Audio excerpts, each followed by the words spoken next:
Okay, let's go through another example.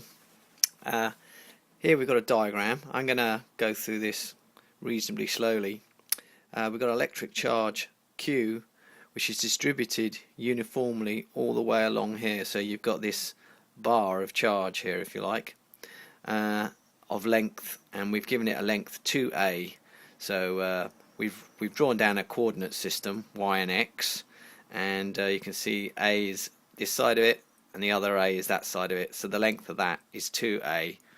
So I'll just repeat that. Along a line of length 2a lying along the y-axis as shown here, so that's this charge all along here of length 2a.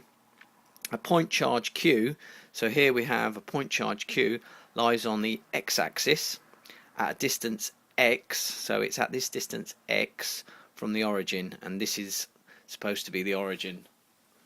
I'll just draw that in so you can see that's the origin there. So there's the origin.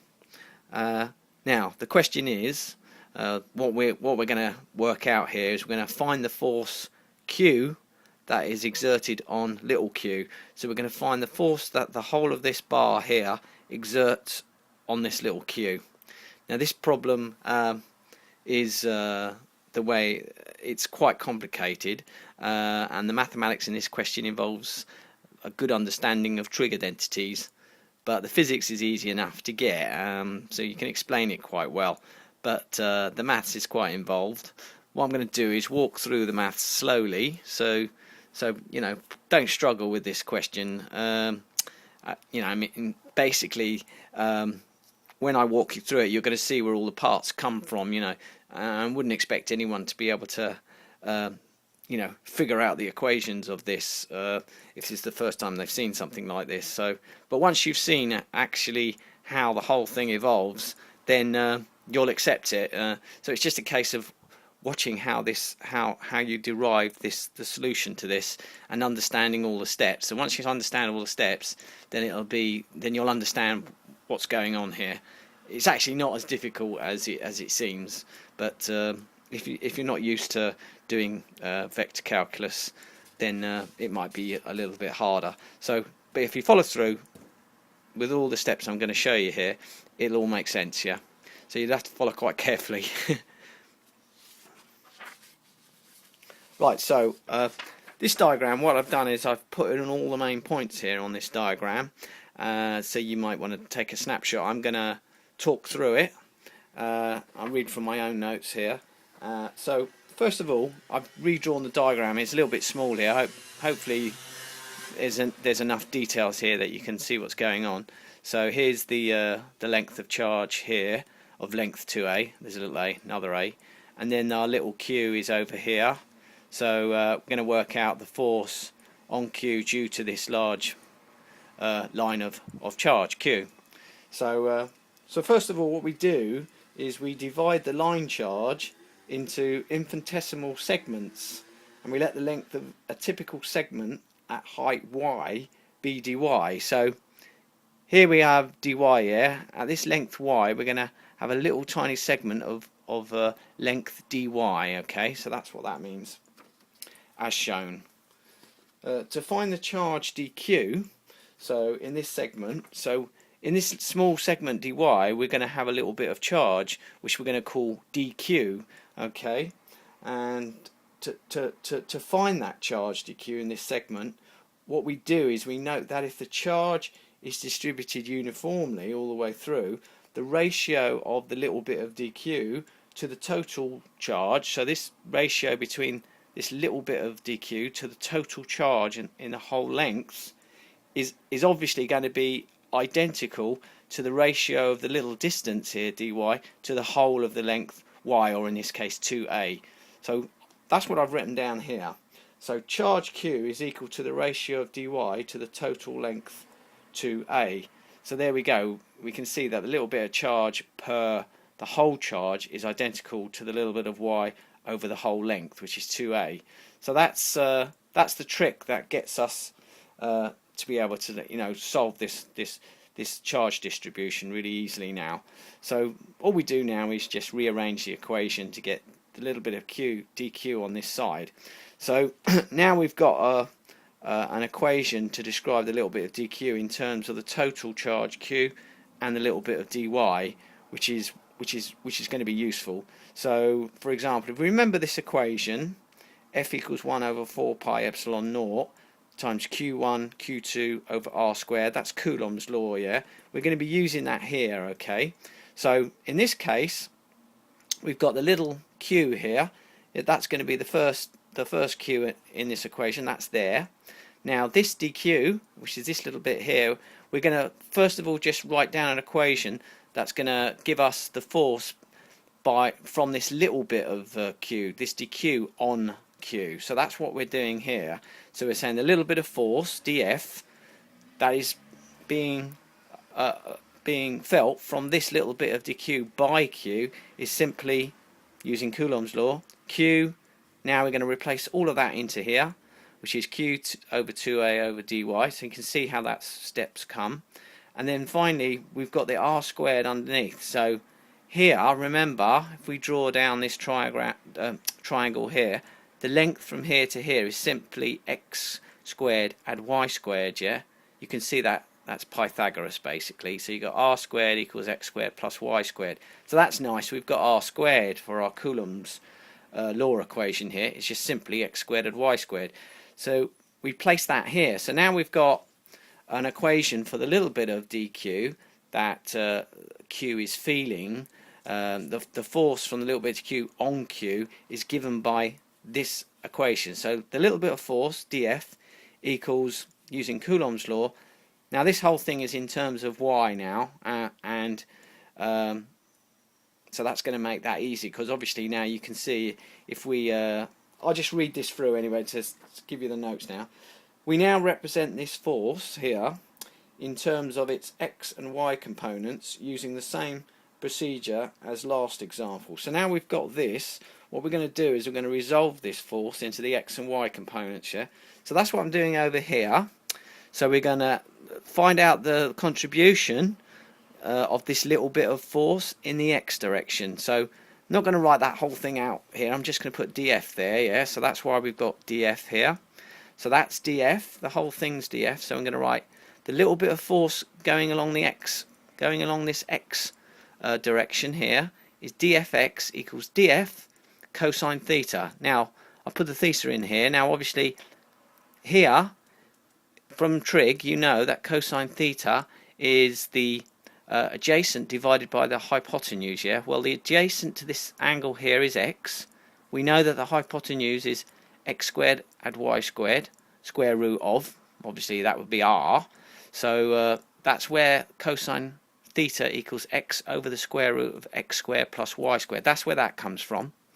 And I mean, I put the sign in here as well. I mean, that's y over the square root of x squared plus y squared, just to make that clearer. Yeah. So you got the, I've given you the expression for sine theta, but the important one here is the cosine theta. So now we've got df cosine theta, and the dfy is minus df sine theta, okay, because it's going down, just like in the last example, yeah.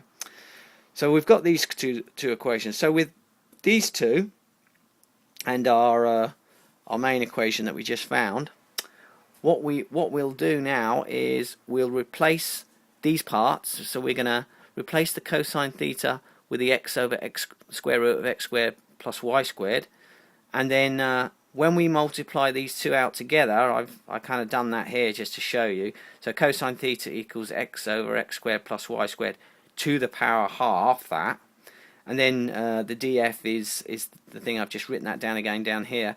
So obviously df cosine theta is both these things multiplied together. So when you multiply, especially this term and this term here, you're going to get x underneath. You're going to get x squared add y squared over the 3 halves, if you like. So the 3/2. So here, this is where this now is an equation for the little bit of force going in the x direction from this little bit of dq, okay? So we've got dfx, and then dfy for resolving in the y equation is the same thing, you know, but this time using that. So I hope that makes sense. Now I'm just going to read the notes again. So I just said here, repeat. Combined with this expression for df, we find dfx equals that, and dfy equals this. To find the total force components, fx and fy, we integrate these expressions, noting that to include all of q, we must integrate from y equals minus a to y equals a. So yeah, so we're going to now we've got our equation in a little bit of f, what we're going to do is find the whole of the force that's going in that direction by integrating from here to here. So that's plus a to minus a. Okay, so that's why we're going to take the sum of all those little bits, and of course when you take the sum of all these little bits all the way along here, what you're actually doing is you're forming what's called the integral, yeah, between a and minus a. So that's what we've written down here. So we're just taking this equation and put it underneath the integral sign from a to minus a, and then that's nicely, because we've got this dy here, we've got that all nicely now in terms of y. So now we can integrate this with respect to y, and when we do that integration we get this. Now at the end I'm going to go through the integration of how you get from there to there, because I know a lot of people just really can't accept this step without knowing where it's come from. Now of course if you're quite happy to accept that, for example if you plug that into Wolfram Alpha, you'll get that. So if you're happy using Mathematica or Wolfram Alpha, then go ahead, do that. And you know, if that doesn't bother you, you won't need to go through the last bit that I'm going to do to show you the integration of this. Yeah, but for those of you who want to see, you know, you've been scratching your head trying to do this yourself and you can't do it, for those of you, I'll carry on and we'll go through that at the end. Yeah, but for the time being, let's just assume that you know you've done this already and you've proved it to yourself.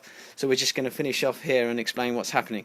Now fy, we don't even need to do anything with this, because we know by symmetry, as in the last example, that's going to be 0, yeah, because the amount going up and the amount going down is going to cancel, yeah, so the actual force is only going to be in the x direction, yeah. So then we can ignore the fy, so we've got our force. Once we've done our integration, we've got that. Then we can also say this, of course, when x here is much greater than a, you can see that that's going to reduce down to 1 over x squared. Okay, so finally we can say, especially when x is much greater than a, that the vector force F, so we're going to give it a direction now, is along the x. We know it's along the x, so we can put down I hat, which is the unit vector along the I direction. And there we have a vector equation to describe this line of force along the y-axis when we move an amount x across on a test charge q. Okay, so that's the force that's going to feel, yeah, from this this whole line of charge. It's given by that. So that's really an example of how we can sum all our forces up and actually figure out what the electrical force is from a line of charge. Okay, now the reason I've gone through this is that we're going to come back to this this again and again in different guises when we go through further studies. Yeah, so this is good to have gone through this now, because we're going to go back to this again. There'll be easier ways to do this and different ways to do this, and it'll just make everything a lot clearer. So that's why we've done this example. Yeah, so that's really the whole thing there now. I mean, a lot of you might just want to be happy with that. As long as you've followed it all and you've understood all the steps, that's good, because later we'll be going back to this sort of example. It's not going to be derived in the same way, but it's basically the same idea, and we're going to come back to it a couple of times in different lectures. Yeah, so it's important that you at least get a good idea of what I've gone through. I hope I haven't gone through it too fast, because there's a lot of information there on just one piece of paper, but hopefully if you replay it a few times it'll sink in. Yeah, so what I'm going to do now is, for all those who are not happy with this integral and want to see where it's come from, I'm just going to go through that. And this is probably the hardest bit here, is to actually prove this integral. So I'm going to do that now, and for those who don't need to or don't really want to, it's not going to affect your understanding of electricity and magnetism in these lectures, so you can skip it if you want. But those who want to see it, I'm going to go through that now. Yeah.